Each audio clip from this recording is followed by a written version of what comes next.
Today I'm going to be making red beans and rice, or dirty rice. There's definitely going to be a lot more ingredients, a lot more spices, but first I want to start with the beans. I'm going to be using a half cup of red beans. I'm going to cook the beans in the Instant Pot.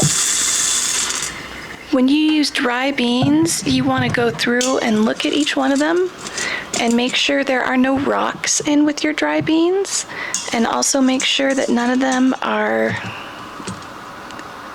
that one was kind of soft, they're not discolored. I'm going to rinse them off with some water.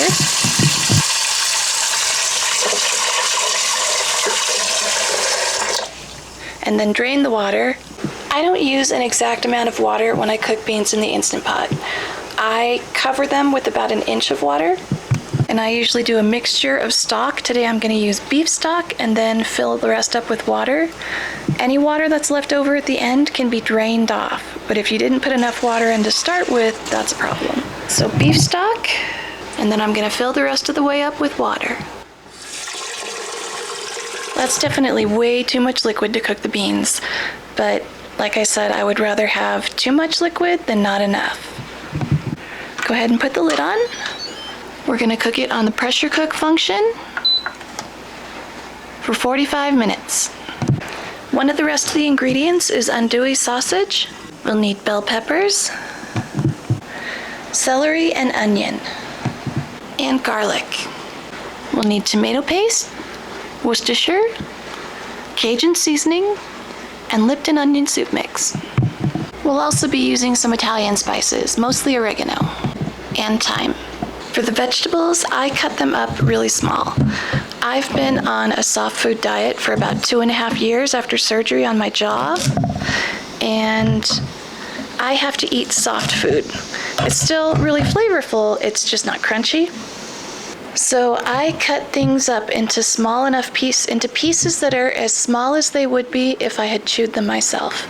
And then I don't have to worry about chewing them when I eat. That does mean that prep takes a lot longer, but one, if you have people in your house that you have to sneak vegetables into their food, that's a great way to sneak vegetables into their food, is by cutting them up really small. And this way I still got to eat the same things. Well, not exactly, but I still got to eat a lot of the same things, just with a different protein. I use soft proteins now, like beans and tofu. But I cut them up small enough so that if you have to take your meals through a boba straw, you can still get the pieces through the straw. So it's about 1/4 inch, and then when they cook down into a smaller size. So I take, this is my way of doing things so that the meals are kind of, like, you can have two kinds of tomato sauce. You can have a smooth tomato sauce or a chunky tomato sauce. And I could take all my meals and just put them in the blender and then eat them that way afterwards, but that doesn't sound as good. So I do it this way. So for our onion pieces, we're looking for it to be about 1/4 inch square. Sorry if the dishwasher in the background is bothering you. And this is about a medium onion. And I used the whole thing. And I'm going to take 1 stalk of celery and I'm going to put it in the food processor. When I put the onion pieces in the food processor, I don't feel like the pieces end up uniform, but the celery pieces do. I can't explain that. If you want to, you can cut the celery pieces just as small, anywhere from 1 millimeter to 1/4 inch, so you have strips.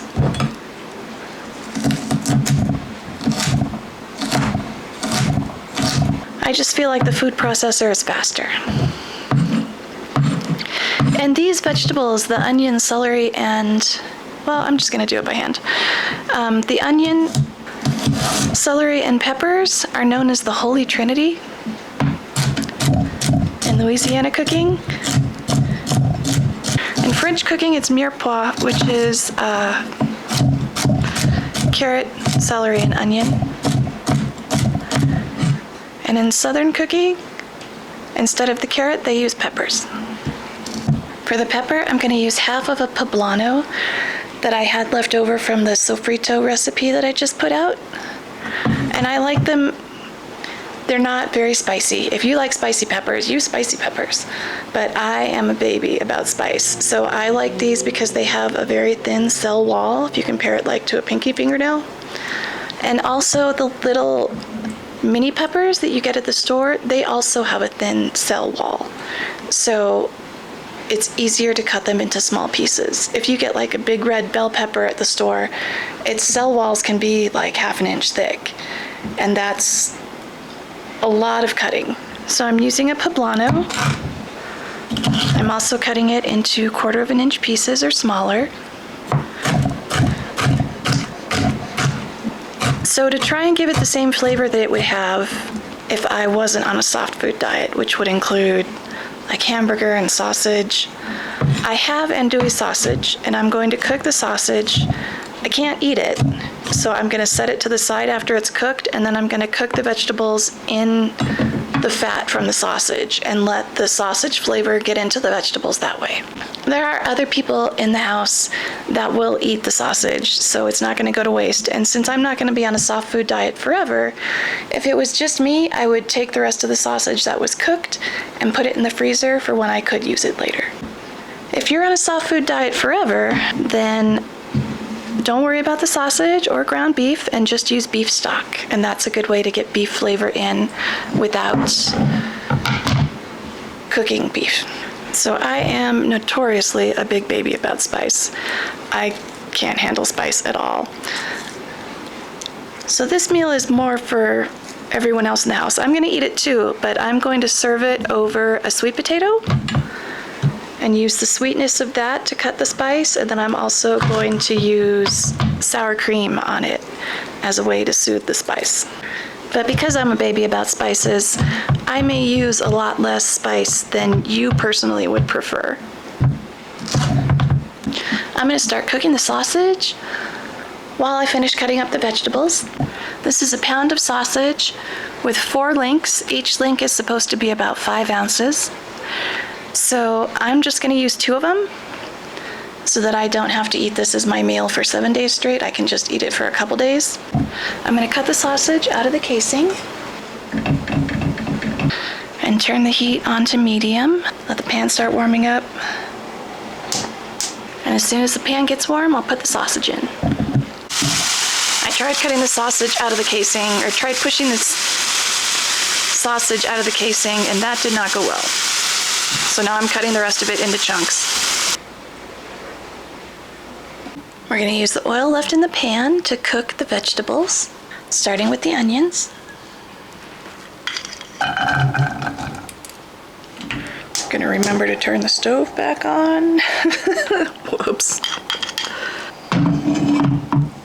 And over all of the vegetables, I'm going to put about a teaspoon of salt, or a really big pinch. So I'm going to start by putting a little bit on the onions, and then I'll put a little bit more when I add in the rest of the vegetables.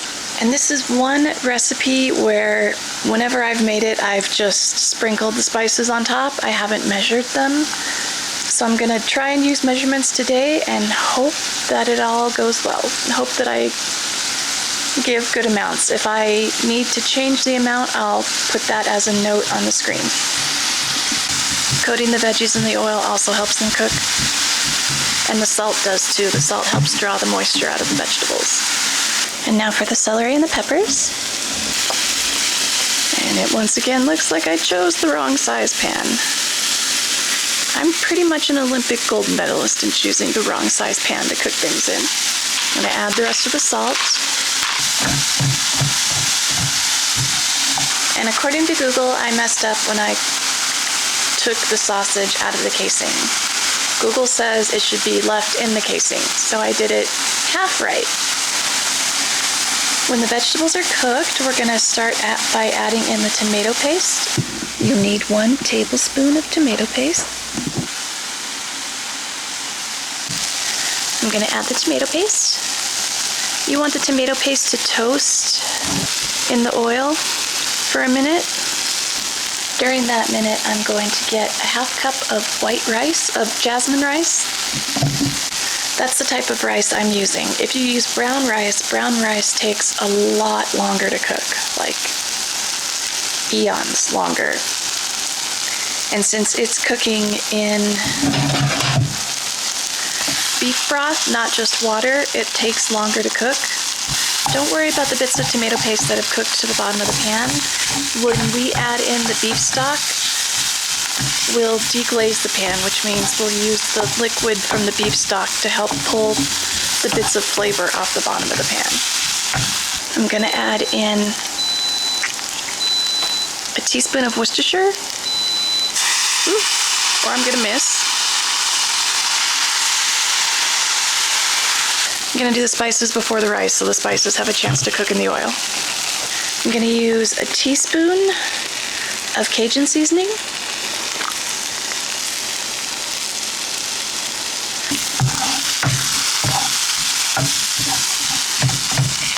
I'm gonna use a packet of Lipton onion soup mix. I'm also gonna add in a 1/4 teaspoon of oregano and a 1/4 teaspoon of thyme. A 1/4 teaspoon of garlic powder and a 1/4 teaspoon of onion powder. And now I'm gonna add the rice. We'll coat the rice in the oil too. This is a 1/2 cup of rice.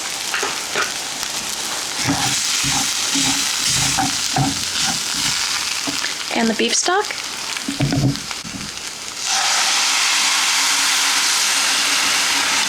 The ratio of rice is 1 to 1.5. So if you had a cup of rice, you would use a 1.5 cups of water to cook the rice. So since we put in 1/2 cup of dry rice, we need 3/4 cup of water to cook that rice in. Since a 1/2 cup of dry rice can make up to 1.5 cups of cooked rice, I'm going to add in a little extra liquid.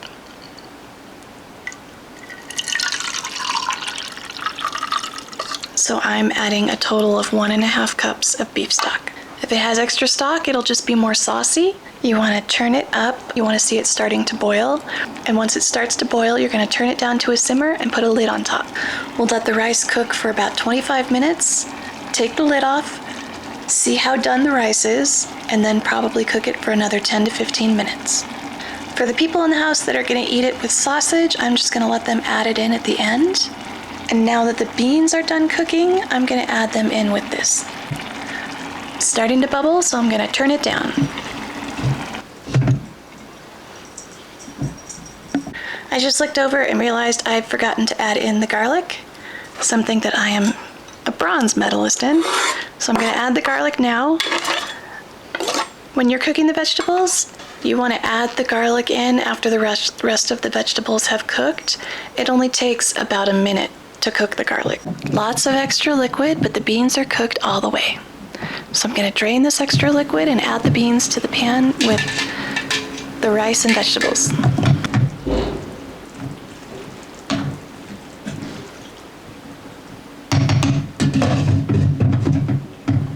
Okay, 25 minutes on the clock.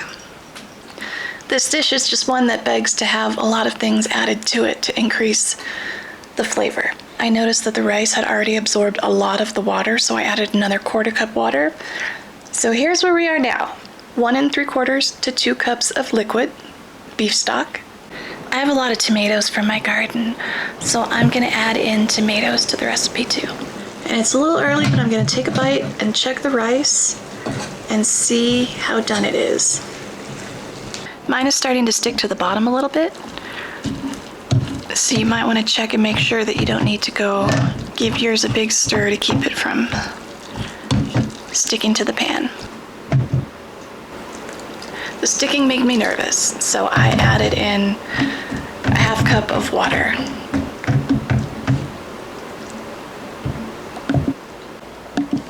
If there's too much water for the rice to absorb, you can leave the lid off at the end and let the excess water kind of boil off. Okay, it's been 25 minutes. I'm gonna taste the rice and see if it's cooked enough, and then we'll see how much time needs to be added. Make sure nothing's sticking to the bottom. My rice is still a little bit chewy. I'm gonna put the lid on for another 10 minutes.